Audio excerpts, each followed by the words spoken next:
So I guess starting off in the midst of the mess, I got this thing up on the lift. Already got the K and everything out, as you guys seen with the iPhone time lapse. But yeah, so I was making a shitty old mess. I tried to drain the tranny fluid out of it, but the plug was too. I mean, it was like somebody like Loctited that son of a bitch in there, so I couldn't get it off. So it pissed, 80-90 weight the whole way out. So I put a little bit in a drain pan, and the rest pretty much got over the floor. So I'm cleaning up my mess. I got all the KA bits over here. Most of that stuff I took out. Right here's my modified cross member that I did when I initially did the swap like 3 years ago.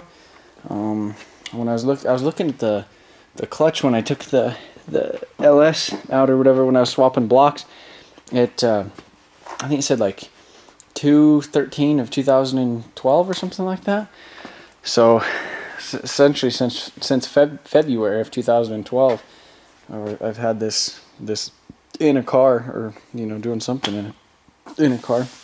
So that's pretty cool. And actually, I think I had stock clutch before I did the competition clutch. So shit, it's been in there for maybe 3.5, 4 years or something like that. But yeah, so KA is out. It's actually S14 KA, and they have it wired up in the 13, but everything worked like it should. But yeah, so I gotta swap the cross members out. Swap all the power steering stuff.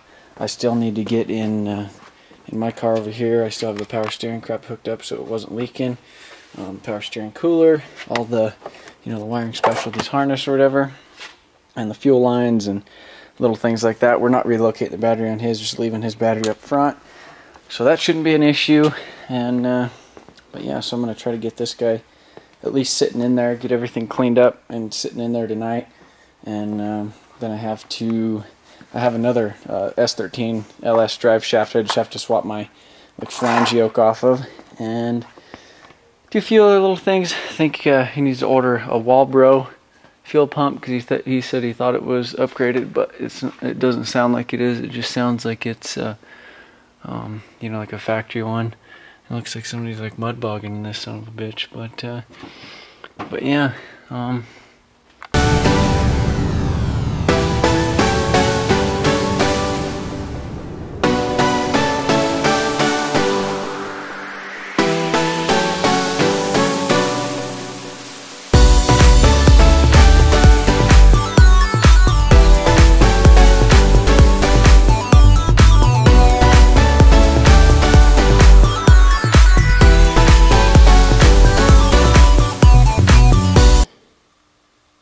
So we're messing. Well, I got the engine in there.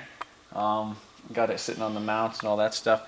Over here, there's the heater hose. I don't know if there's like a clearance issue difference between like the 13s and the 14s, but in my car, I don't know if I had that much issues with the heater hose, but that's real close. But so yeah, got it sitting in there. I was gonna try to scoot it forward a little bit more, so the mounts it's just sitting on there loosely. So I'm going to try to pull it forward a little bit more. I had to remove the sway bar because it was sitting the motor a little bit too far back. So I got the sway bar out of there. And then, let's see, yeah, I had a hell of a time getting that stupid KA out on account of this stupid thing right here. That stupid bolt just like ruined my life. And it was on the subframe, if you want to check that out. Here's my whole pile of dicked KA parts, but here's the subframe. Right there, you could see where I had to cut this stupid thing out, because basically there's like a second, like a shank or whatever up in there, and it just rusted off. So this whole thing was just spinning in there, and the only way I could get it off is I drilled some holes and then got the hole saw and just hole sawed around it until I could get it out, and then pulled it down a bit. Well, once it was off, and then I cut it off with that stupid saw. So that was a pain in the ass. So I still gotta kind of figure out what I'm gonna do to get another bolt back up in there. But for now, that's how it is. So there's 3 in the subframe now. But I was gonna probably cut it and weld some shit. But yeah, screw that thing. That thing took way too long to get out. But yeah, I'm not sure if there's a difference in the heater cores, or if there's like more room up in there. And I also had to beat the tranny. You know, you got to beat the shit out of the tranny tunnel in order to get it to fit because of the bell housing. But yeah. Ripping my heart was so easy, so easy. So we got the intake manifold on, the directors, pretty much everything in. Got the power steering hooked up. So basically I just need to wire it. You know, there's these plugs right here. One's for the starter, one's for some other crap I don't know what goes to. Because this is for S14, this is 13. I need to put the battery in it, run some power to some shit, and then yeah, I still got to hook up the fuel lines. But you know, as far as now, I got the headers and everything on, the radiator and everything in. Most of the stuff hooked up that I needed to do. You know, obviously the headers and all that stuff. I don't know when. I think the last time this thing was bare, but I did it to you guys again. I didn't do the time lapse because it took too much time. Or I just wasn't paying attention. I was just giving her. But yeah.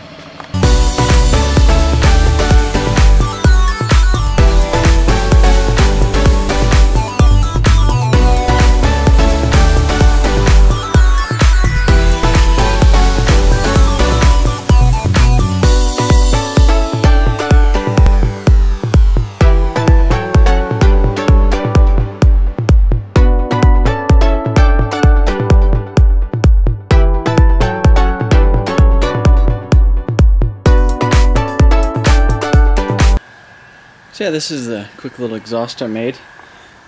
Basically I had a S13 catback laying around, and this was the S14 one that was on my car.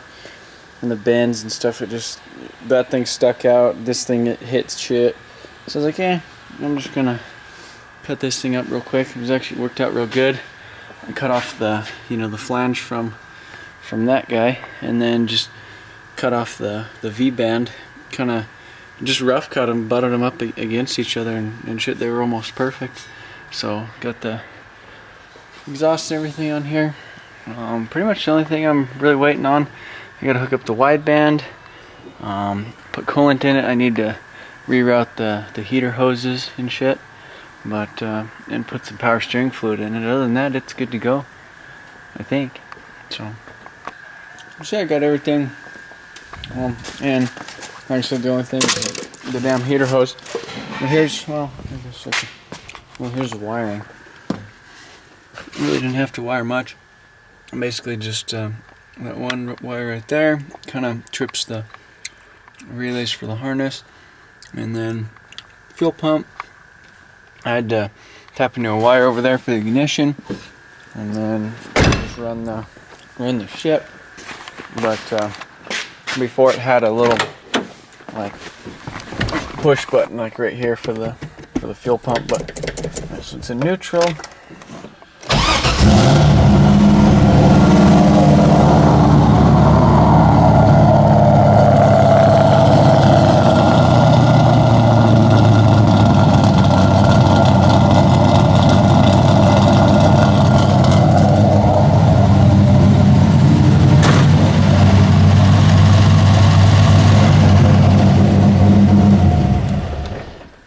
Yeah, I need to run home and grab my laptop, because these are the Ls1 26-pound injectors. I had the Ls2 34 pounds in there, so right now it's probably running really lean when it initially, well, basically all the time. But so I got to go get that so I could change the tune on it a little bit.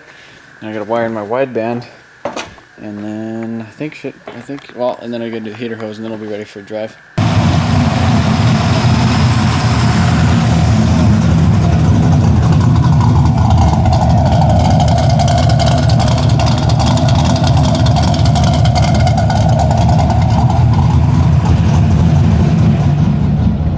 Working right now, we're having a few issues with the TPS sensor on it. It will idle like crazy, like super high if we don't have TPS unplugged. So it's like that.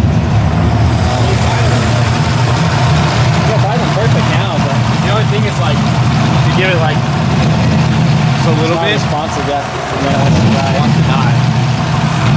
kind of like the KA was. Maybe it's the car, dude. What's up? I was blaming it on the car. Watch it, I'll try that.